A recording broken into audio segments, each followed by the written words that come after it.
Well, Craig Wolfley, this is a big one. Both teams 6-3.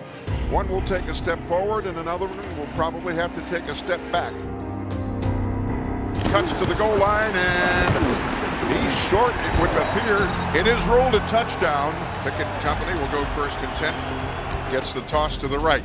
Warren turns it upfield, finds a gap, up over the 30 to 35-40, hits a foot race to the 50. Jalen Warren, 74 yards, touchdown! Buck 18 left. Cleveland has a chance here, and the Steeler defense has to respond. The kick is up, and that is the game. Final score, Cleveland 13, Steelers 10. Here we go.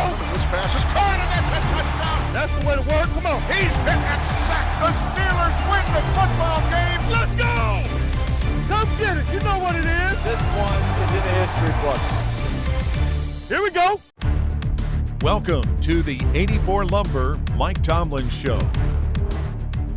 Hi, everybody, and welcome to the 84 Lumber Mike Tomlin Show. I'm Missy Matthews. After 3 straight games in the comforts of Acrisure Stadium, the Steelers headed on the road to Cleveland for their final regular season matchup with the Browns. Pittsburgh followed its usual script of keeping it close, playing good defense, and having a chance to win it in the fourth quarter. But unfortunately, their 9-game streak of winning one-score games came to an end, and in the aftermath, Coach Tomlin made a personnel move. For more on that and the loss, let's welcome in Bob Pompeani, who's standing by with Coach Tomlin. Guys. Hey, Missy, thanks very much. Well, it's been a busy week over here at the UPMC Rooney Sports Complex as the Steelers made a change to their offensive coordinator. Mike Tomlin is with us right now, and coaches talk about you made this decision earlier in the week. What went into it, and what are your expectations moving forward? Well, obviously, the decision was done with a lot of thought. I embrace the responsibility of leading and safeguarding those that choose to work with you. And sometimes when you make decisions like this, you feel dirty because you feel like you're assigning blame or scapegoating someone. And that is not my desire. That's not the spirit in which I move. But at the same time, I acknowledge this is a result-oriented business. And to be quite honest with you, the improvements were not fast or fluid enough for us to continue. And so we made the change. So what happens moving forward? Who's in charge of making play calls on game day? I'm really excited about the opportunity this is for some deserving men. First, in terms of coordinating our efforts, that'll be Eddie Faulkner, our running back coach. Eddie's been here with me longer than anyone else on staff. I love the steadiness of his leadership and his voice, the way he has directed his room. I anticipate him doing that really fluidly with the collective. It's an opportunity for him to organize and direct staff, and that's significant for a guy in terms of his career. We're used to leading players. When you are sitting in this business, you get an opportunity to lead fellow staff members. There's a growth opportunity there. I'm fully comfortable in his ability to do so, but it is an awesome opportunity for him. And he'll deal with the media and represent us in terms of talking about what's going on with the unit. Mike Sullivan will be the primary play caller, and there are 2 really critical reasons why he's doing that. He has experience in that in 2 NFL cities, New York and Tampa, and he's the guy that deals directly with Kenny. And so there's great fluidity there from a play calling perspective in an effort to best put Kenny in the position, particularly as it pertains to the passing game. So Kenny Pickett now is a guy who's going to have new people to work with, in a sense, of different roles. What are your expectations of him over the next 7 weeks, and how should this benefit him? Really, to be honest with you, in terms of what his day looks like and who he communicates with and how often, there's very little changes. Mike has been the primary guy that has communicated with him a lot in terms of quarterback coaching. And so Mike will continue to do that. It's just probably one less link in the communication chain, if you will, in terms of the guy that coaches the quarterbacks will also be the guy that's now calling the plays. All right, let's move back to last week in the game in Cleveland. Obviously not the results you were looking for. At the end of the game, you had an opportunity with the ball a couple of times, close to field goal range. The last possession was 3 straight passes. What went into those decisions? Because it ended up costing 14 seconds and giving them a chance. Field position. We play to win and we play not to lose. We had the ball with 1 minute and 40-something seconds left to go. We're going to aggressively pursue victory, and that's how we live. Oftentimes when games like that don't unfold the way that you'd like, there's many ways to analyze it and second guess yourself. There's a spirit in which we play, and we're committed to it. And we play and play to win, and so, you know, the aggression component of that you asked about, that is us. All right, let's talk also about the running back situation, because Jaylen Warren had a big run in that game, but only 9 carries. And a lot of people wonder if there should be more carries. Will there be in the future? That was last week, man. You know that we feel really comfortable with him and with Naj. We utilize both guys. We like to think that we have the type of run game there's room for both. I know both are starter capable. That's why I've been comfortable introducing them both as starting running backs for the Pittsburgh Steelers. And so I don't expect that to change. You can dissect it week in and week out and talk about number of carries and when they run and number of snaps and all of those things. But just rest assured, we have great confidence in both guys, and both guys will be central figures in terms of us moving forward. In a game like last week, obviously it was going to be tight to the vest. Both teams playing that way, it seemed. Kicking is a very important component of it. Looking back at Presley Harvin, just what that situation meant for you, because it looked like the field advantage went to Cleveland multiple times. Yeah, it's really different. It's kind of a tale of two games, right? The first time we played him in week 2, Presley was the difference in a positive way. His red zone punting and his punting in general kept them on the long field, particularly in the second half. And really, that was the reason why we were able to secure victory in week 2. It was the exact opposite this past week. Their guy did an excellent job, kept us on the long field, and Presley missed some opportunities in terms of making field position to be advantage for us. And so he's got to bounce back from that. But that's just the nature of games in the National Football League, an example of how critical special teams can be. Played the same team twice, talking about the same 2 punters. The first game, Presley was the difference. The second game, their guy was significant. Defensively, you went into this game minus a lot of starters. How do you think your defense did? Because if you look at the bottom line, 13 points, that seems like a winning performance. I thought we warmed up to the communication component, and I think that's probably best illustrated that they moved the ball some initially. They got some first downs that created the field positioning that produced the second drive touchdown. But as we got settled into our roles and how we communicate in some of those critical positions, and again, we had guys like Mike Walker on the field for us for the first time, and Trenton at safety. And so you talk about central interior communication positions. I thought those guys adapted very well, did a nice job, but it just wasn't instant. And that's probably why they were able to get 7 points at the early stages of the game. As it smoothed out, I think we all got really comfortable and we were going to be really competitive for the rest of the day. I think we had that understanding. All right, coming up, we're going to talk about the Cincinnati Bengals, another big AFC North game. Cincinnati has had some big wins, but also they've had a loss of quarterback. We'll talk about what happens this week coming up in Cincinnati. We'll do that when we return. Missy, let's send it back over to you. Yeah, thanks so much, Bob. And Jake Browning will get his first NFL start on Sunday. He spent a lot of time with Cincinnati's first team during the preseason when Joe Burrow was dealing with that calf injury. And congratulations to Jaylen Warren, who won Good Morning Football's Angry Runs for Week 11 with this run against the Cleveland Browns. Warren has 110 plus scrimmage yards in 3 straight games, the longest active streak in the NFL. We'll be right back.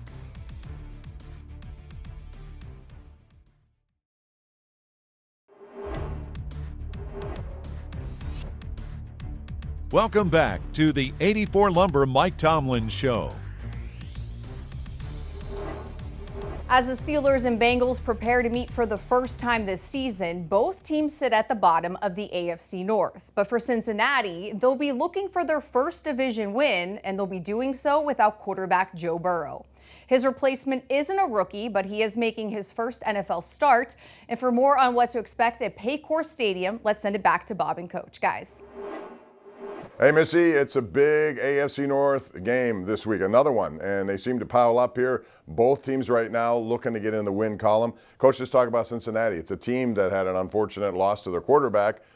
Fortunate maybe from Pittsburgh's point of view because Joe Burrow is one of the best in the business, but what does it do to their offense not having him behind center? Certainly is significant, and I don't think that they would even underscore that, but it doesn't mean that they don't have quality players.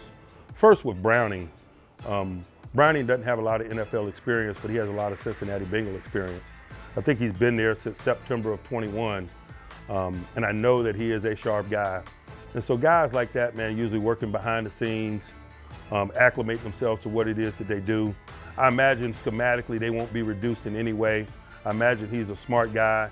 You get in those roles because of your ability to learn and retain offense, sometimes without taking physical repetition. I would imagine he's a guy that's made himself available to all their eligibles in terms of extra throwing and things of that nature. That's what young developing quarterbacks do. I'm sure if Chase wants to throw, he's all ears. Higgins, etc. That's how they earn their stripes. That's how they develop a rapport. That's how they ready themselves for opportunities such as this. From a staff perspective, man, that is a sharp group. I know that probably there's some things that they do that's exclusive to Joe Burrow, and they'll minimize some of that, but they won't change their personality. They got really good players all around. They got good players up front. They got a really good running back in Joe Mixon. They got really dangerous eligibles outside, need no endorsement from me. And so I'd imagine to a degree it's going to be business as usual, but I imagine they're going to tighten up some things, reduce his exposure to us, maybe safeguard him a little bit more than they would Joe Burrow in one-dimensional passing moments. They have an extra few days off because they played on Thursday night with a new quarterback. Does that help them? Probably not significantly. It's not like it's going to produce a new playbook. It probably gave them additional time to ponder what not to utilize that's in their playbook. Is usually probably realistically how those moments unfold. I know outside of organizations, there's always a feel that, you know, you can come in and run the wishbone, but no, that doesn't happen, particularly at this juncture. Last week, you did a pretty good job stopping a good running team. This week, you got Joe Mixon, as you mentioned. He seems to be the guy, regardless of who's in a quarterback. Would you expect more of him this week? You know, we're expecting the same thing we expected last week, man. When you got an established run game, you lean on it, particularly when you got youth and inexperience at quarterback. And so it's a repeat from that perspective. And Joe Mixon is a very credible runner, got a lot of respect for him. And so it's reasonable to expect us to see more of him, particularly if they're having success. And so it's important that we work to minimize that. I know this is a quarterback-driven league, and everyone, when they look at quarterbacks, say, oh, this team's not going to be the same. It may not be. But this Cincinnati team has already beaten significant teams, San Francisco on the road, Buffalo, everybody from the NFC West. So they go pretty deep behind quarterback. They've got a great defense. They've got continuity on that defense in schematics and core people. I can't say enough about that linebacker tandem, 55 and 57. Homegrown guys that have got a lot of experience and on-the-job training, and the video illustrates that. They are significant playmakers for them. They've done a really nice job of developing those guys, and those guys themselves have done a nice job of developing their splash playmakers. Both guys got multiple interceptions, multiple forced fumbles. Those guys drive the turnover train, and that's one of the reasons why, regardless of circumstance, they're going to be really competitive. They take care of the ball, and that defense gets the ball led by that linebacker tandem. They got, made changes to their safety group with Jesse Bates going to Atlanta, Von Bell. They still have Mike Hilton there. Do you see a change in how they play in the secondary? No change whatsoever in terms of how they approach their schematics, and that's why I say they got continuity in schematics. They've been really thoughtful about the construction of that unit. They drafted Dax Hill a year ago. He had an opportunity to train under Jesse Bates. And so I'm sure that's created some fluidity in that transition. Mike is so versatile. He's doing similar things there that he did here. He plays nickel, he plays dime, he plays safety. Veteran guys that are versatile and good communicators like Mike always, smooth out some of those transitional discussions.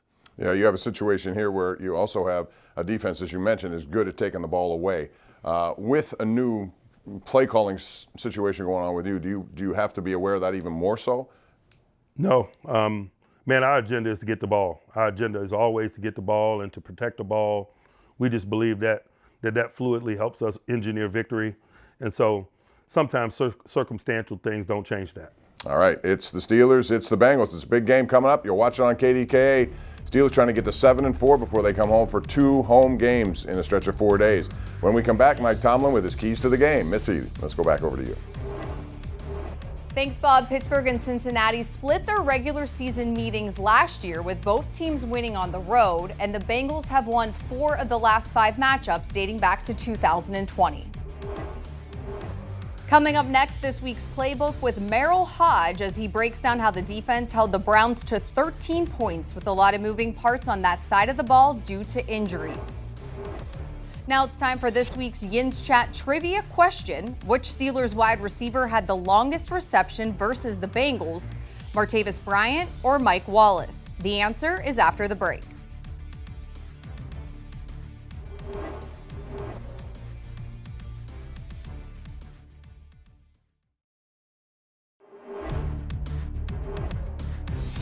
Welcome back to the 84 Lumber Mike Tomlin Show. Your Yins Chat trivia answer is Martavis Bryant. He had a 94-yard catch against the Bengals during his rookie season in 2014. Don't miss out on Yins Chat's regular season challenge. Each week, answer Steelers trivia and make game day picks for a chance to win signed helmets, jerseys, footballs, or even a trip to the 2024 NFL Draft. Plus, answer the day's questions correctly and get double the points. Log into the Steelers mobile app now and play for a chance at this week's prize, a Cam Hayward signed football. Landon Roberts played a major role in the Steelers' defensive performance in Cleveland last Sunday. He played every single snap and had a career-high 15 tackles. With injuries in the middle, he's now the green dot and was directing traffic with several new faces in the fold.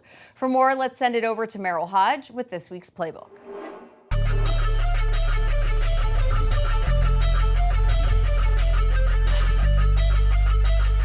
Hi everyone, welcome into the UPMC Rooney Sports Complex studio for the AccuSure Playbook. The Steelers defense was incredible, if not outstanding, last week. And I say that from, there's a lot of new numbers and a lot of new faces, and they all contributed, they all played well together. But let's start first of all with some new faces. First of all, number 17, Thompson. I want you to watch him in the run game and the pass game. If you remember this reverse action, first, with the Cleveland Browns, they do the reverse. Now at this point, they have the entire defense flowing, and they really are outflanked. And they do a great job of accounting for everybody but number 17. And this is usually the case, because you tell offensively, this is what you're saying. You're like, you're gonna be in the open field, you gotta make this guy miss. Well, watch this guy, Thompson. He does not miss. Right there, he squares up. He doesn't go flying up there out of control. And look, everybody's accounted for. If he doesn't make this tackle, this is a touchdown. He does the perfect job, gets his legs, gets him down. Now, I told you we're gonna get to Roberts. The passing game is not his strength. It has never been his strength. But in this game, he was outstanding. He made every open field tackle. Filtered through traffic, he got everybody in order. And what the Browns are trying to do is really take advantage of him in the passing game and see if he can handle it. Well, they challenged him, and he accepted that challenge because he got to the other side and he makes this open field tackle. He filters through everything and absolutely played great in the passing game. But you look at him here as they run to the flare here, they're trying to get him confused. Well, they don't get him confused, and I can tell you this, trying to tackle people in the open field like this is not easy.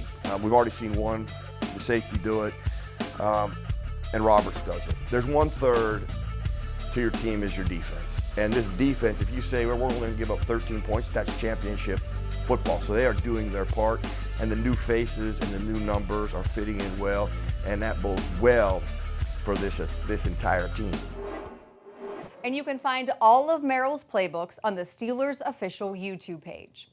Well, Pittsburgh will be facing a backup quarterback for the second week in a row. Jake Browning will be making his first NFL start for Cincinnati on Sunday. The Steelers have won 8 straight, including 4 under head coach Mike Tomlin, when facing a QB making his first career start. The last one they lost to, Brett Favre in 1992. Let's send it back one final time to Bob and Coach for your keys to the game presented by your neighborhood Ford store. Guys.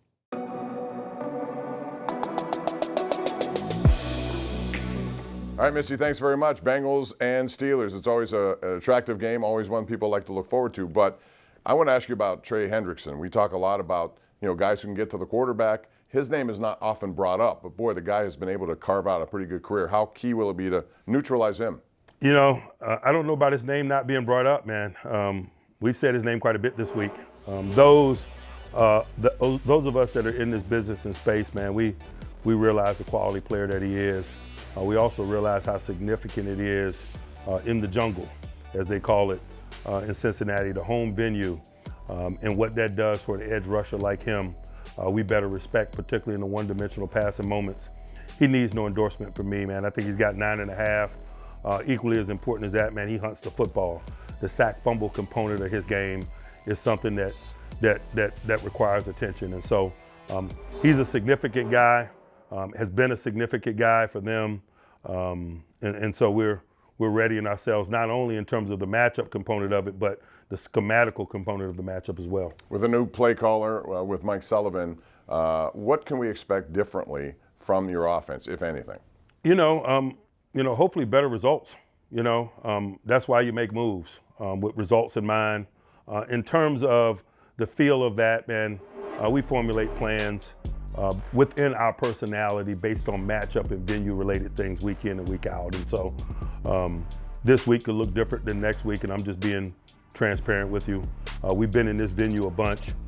We understand how significant the venue is in terms of communication and things of that nature. We better streamline some of those things, but we'd be doing those things regardless of the play caller. They got a really good and sound defense. You got to avoid and minimize negativity. You got to work to stay on schedule because they feast on groups that are behind the chains. But again, we'd be cognizant of that regardless of who the play caller is. And so it's probably those things that guide us more than anything. Jamar Chase is one of the elite guys in the league, but they have some pretty good people who complement him. How strategically do you attack that threesome of receivers? We've got experience at that. Not that it makes it easy. They got talented players. We respect them all. Chase, Tyler Boyd, T. Higgins. But there are different moments that you got to focus your energies on different guys and different defensive structures. And so we'll do like we always do, man. We'll cover that ground very thoughtfully. All right, Coach, all the best this week in Cincinnati. Thank you. Appreciate it. And that's going to do it for our show tonight. Thanks for joining us. Again, a reminder to you, we start tomorrow morning at 11:30 a.m. We have the game. Following the game, 2 hours of postgame on KDKA+. That's going to do it for our program. For Missy Matthews and head coach Mike Tomlin, I'm Bob Pompeani. Thanks for tuning in to the 84 Lumber Mike Tomlin Show.